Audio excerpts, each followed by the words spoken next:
leaders, relationships, when we're with each other, we get to that thing of pressing one another down because we feel big when somebody else is low. But that's not the way God would have it. We're supposed to encourage one another, lift one another up. And God comes against that type of thing when anybody is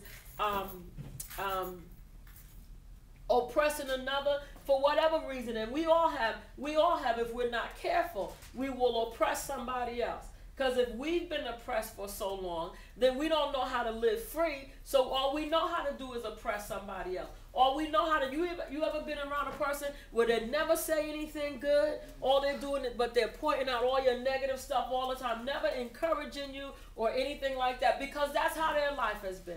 And if we're not careful, we'll do the same thing. And we didn't like it when it was done to us. We didn't like it when people put us down. We didn't like it when they would walk on us. We didn't like when they would mistreat us. But if we're not careful, that's why we got to pay attention to us. If we're not careful, we'll do the same thing to somebody else that's been done to us. Amen? And so the children of Israel, the leaders were oppressing.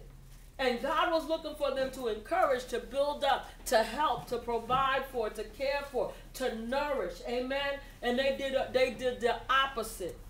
Amen? All because of who they thought they were. And they had forgotten about God. They knew God, as Elder Sidman said. They knew him, but they put him on the back burner. They put him in the back of their minds, and they started doing other things. And then the lesson went to talk about the daughters of Zion. What about them? They thought they were all that, and basically the women in the church.